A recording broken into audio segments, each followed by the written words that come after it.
The two leading candidates are worlds apart. In fact, they are clearly differentiated. They are very clear assets, but also very clear shortcomings. Raila Odinga stands out as the candidate who brings the legacy. He struggled about it in the past. He stands for better governance. He's been involved in leadership before. However, he is perceived to be advanced in age, and that is his main shortcoming. On the other hand, Dr. William Ruto as a main asset in that he presents hope for future. This hope will sit in the verbatims that have been said by the voters. However, his main shortcoming is his perception of stained integrity, and that will be a major headwind in terms of convincing voters who are not yet convinced up to now. If we paint the country in the different candidates' strengths, we see that Raila Odinga has 18 counties that will already have a voter preference of above 55% for him. And William Ruto has 17 counties where voter preference is 55% for him. We think that could be a clear win for those candidates. However, we have about 11 counties which we present as a battleground. The votes will be decided on how the candidates fare on those 11 counties. And those counties are where none of the candidates has a 55% or a clear lead above 55%. And those battlegrounds are Lamu, Nyamira, Wajir, Mombasa, Kitui, Samburu, Nakuru, Narok, Kiambu, Bungoma, Tana River, and Marsabit. So depending on their activities in the next 7 days, those counties will decide who wins this election. Now let's get to the numbers. The devil is in the detail now. So some of the numbers. We see that about 30% of Kenyans, actually 32% of Kenyans feel the country is moving in the right direction. Actually, over half, 53%, feel the country is not moving in the right direction. And when you see those who feel so much of that, the country is not moving in the right direction, majority are the older age, and also those in urban areas. So urbanites and those who are in the age of 35 and above feel more that the country is not moving in the right direction. But Kenyans have a wish list of what they want the next government to address. And at the top of that wish list is employment creation. And that is very significant. It's far much ahead of all the other things that they have in that wish list. At the second place is corruption prevention at 29%. And number 3 and number 4 are very much united. That is education access and education quality. Now, important to note is that the leading contenders for this election have so much talked about the first two issues. That is employment creation and also fighting corruption. But we've not had a lot of, campaigns around the issues of education access or education quality. But that stands out. It's on top of the wish list of Kenyans. Next, we asked voters how much they are interested in politics in Kenya. And from that, we see that 39%, just about 4 in every 10, say that I am very much interested in politics. And of course, we see about 20% at the national level who say that they are not interested. Their interest is low. They are not interested. Now, if you look at that deeper, you find that more males are interested in politics at 45%, and then the older population, 45 and above, we find more proportions of those who say that they are interested in politics. Now, when we see more youth and females having low interest in politics, it portends a situation, or it provides a situation where if you are not very much interested in politics, then that also influences, your engagement, how much you are likely to engage yourself in matters politics. You could actually be lethargic, and that will always present the challenge of the quality of the leaders we will elect. If all Kenyans engaged in politics, then we could easily choose leaders who meet the bracket, because we have studied, we have learned about them, we know what they present to us, because we are interested very much in politics as a way. Next, we talk about voting intent. And this question was very clear: how likely are you to vote come August 9th? And we find 85% of Kenyans telling us they are very likely. I definitely will vote. We want to present this as the number of the likely voter turnout, 85%. We wouldn't really, talk loudly about those who are somewhat unsure, or those who just tell us definitely they won't vote at all. But if we combine that particular group together and ask them, why are you not definitely sure that you will vote? We see that 31% of that number tell us that they see no reason for voting. That's voter apathy. And a further 25% tell us that, this will not influence my life. It won't affect me at all. I'm not interested. But we have an 11% who feels that the elections won't be free and fair. And a 9% there that we need to point out, who think or who feel that the elections may have a level of insecurity. So they are afraid. They don't want to vote because of that insecurity. And of course, all those other reasons that Kenyans give for the low voter intent, the 15%. When we look at this deeper, what we're calling now the voter apathy, the people who are telling us they are unlikely to vote, who are they? If you try to do a breakout there, and you see this group called urbanites, that proportion there is higher.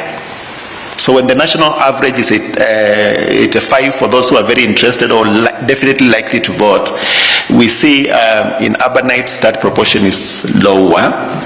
Among females, it's lower. And among youth who are aged 15 to 24, it's lower. That clearly shows some discrepancy or some disconnect, that we are likely to experience voter apathy amongst females, amongst the youth, and in urban areas. And then we ask this question, so if elections were held today, who would you vote for? And there are the numbers: Raila Odinga at 47%, Dr. William Ruto at 41%, George Wajakoya at 2.9%,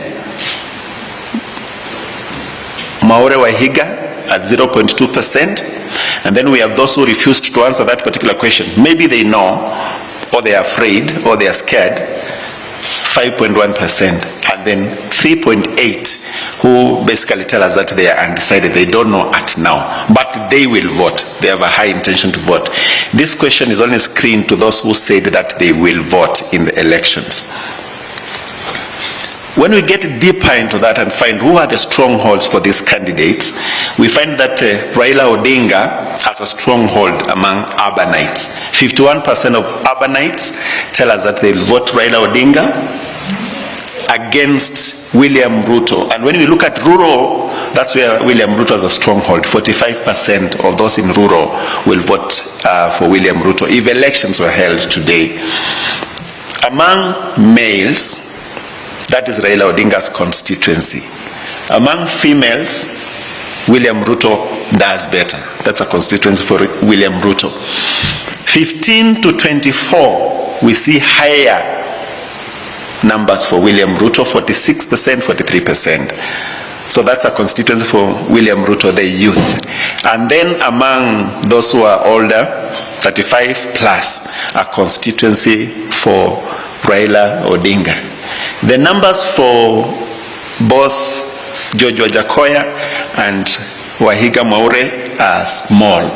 We cannot shout loudly about them because they are not coming out strongly. But I need to point out that amongst females, we have a high proportion of those who are still not decided, like we've seen earlier. Next, when we look at this by regional blocks, and the regional blocks, we've created them for analytical purposes, for the purpose of interpreting this data. They are not legal terms in this case, but we see that William Ruto is doing very well in Mount Kenya region. In fact, at 66% Mount Kenya region, but also in the Rift regions. That is doing very well in Central Rift, and that is a huge voter basket at 67%. We see Raila Odinga doing very well in Coast, 56%, Lower Eastern, 67%, Nyanza North, so there's Nyanza North, we've looked at the Luo Nyanza at 89%, and then Southern Nyanza, which takes the counties of Kisii, Nyamira, and Migori. We see him doing 64%.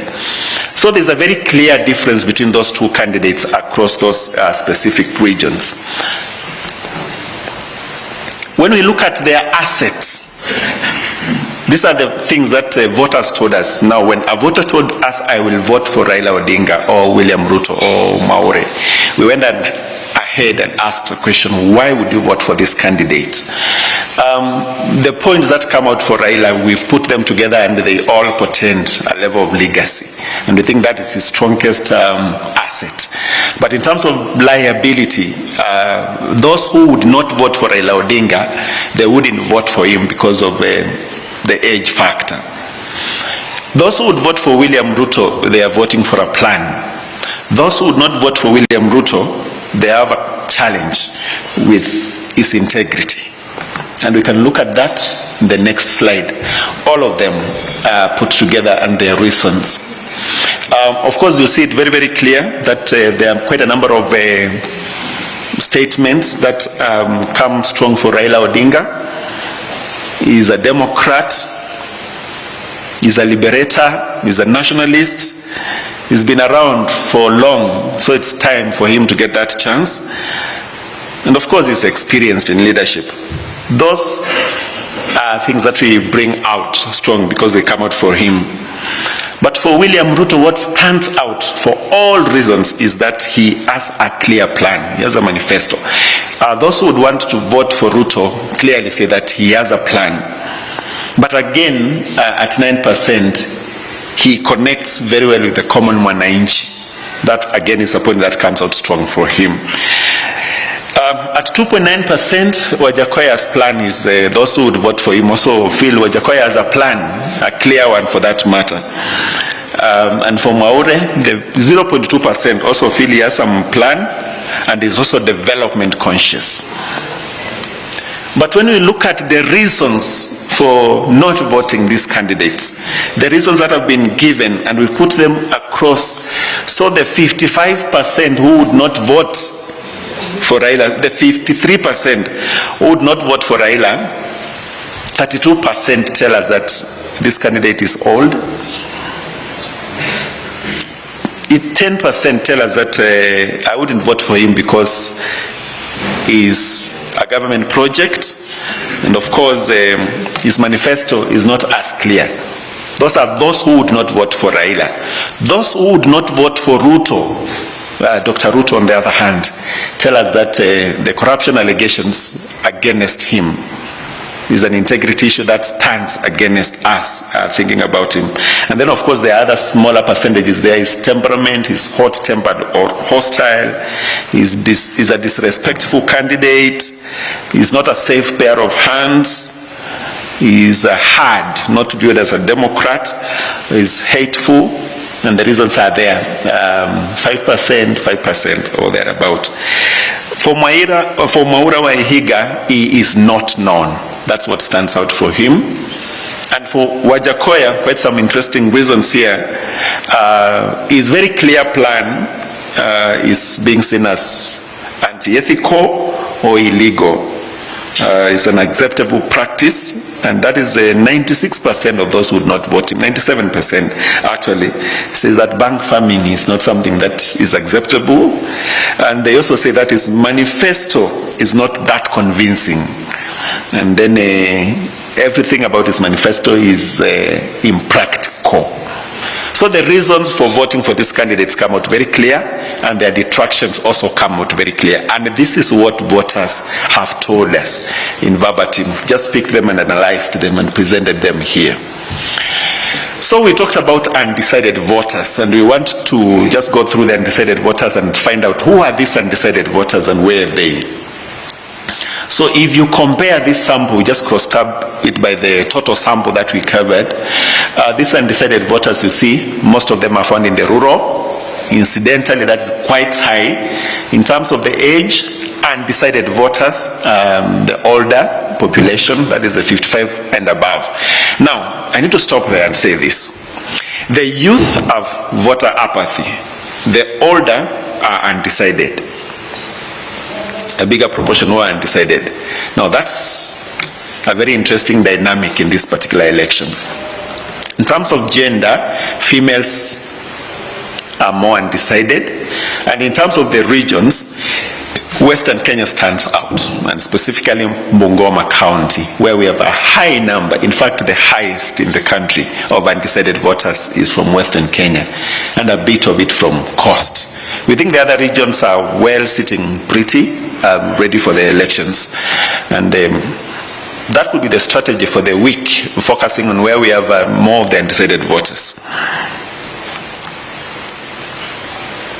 We had a question in this survey where, just besides who candidates, who voters would vote for, we asked a question on what is your perception, or what, irrespective of who you vote for, who do you think will win this election? So irrespective of who you vote for on that particular day. So this is a very perceptual question. Who would you vote for? Now, this is interesting because we have cross-tabulated by the candidates that they would vote for at the top, and now who they think will win the election. Now, at total level, everybody thinks, or 54% of the voter population thinks Raila will win this election. 43% think William Ruto will win the election. Only 1.6% think Wajakoya will win this election, and 0.1% think Mwaura Wahiga would win this election. But let us look at Raila Odinga's voters, those who would vote for Raila Odinga. 97% think he will win the election, but 3% of those who would vote for Raila think William Ruto will win this election. When you look at William Ruto supporters, 8% think Raila will win this election.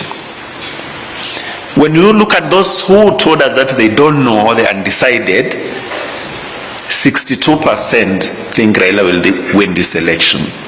And those who refused to answer us, 54% think that Raila will win this election. So in one way or another, we think even with the undecided or undeclared voters, we can still feel where their intention is. And if we go by this result, then the perception, the voter perception out there is that Raila will win this election at the first round. Finally, we presented to voters some statements or some particular assertions and asked them, who do you think, or which presidential candidate do you feel his government will fulfill all this particular statement one by one? And we exposed all the 4 presidential candidates. And because of the numbers, we just picked the top 2. If you look at this, it is very, very clear that for most of the statements, voters feel that Raila Odinga is better placed to promote gender inclusivity, to foster relations between Kenya and neighboring countries, is more poised to advance and support devolution, to enhance the image of Kenya globally, is more predisposed to fight corruption, and the like. But there are two particular statements where these two candidates seem to meet. When you look at enhancing opportunities for Kenyans, both of them are almost playing at the same level, and creating opportunities for the youth, none of them stands out. They both kind of tie. However, the perception is that their level of dealing with debt for them, both of them, is still low. The commitment to deal with debt is still low. But Dr. William Ruto is perceived to come in and favor certain ethnic groups over others. So again, when you look at these statements, the two candidates do not meet anywhere. Each one of them stands out very clear with their perceptions. We have seen each of these candidates stand out very clear with their strengths and also their weaknesses. Ladies and gentlemen, I would want to bring this to a close and invite my colleague Enoch, who can now take questions, and then we'll respond to you. Thank you very much.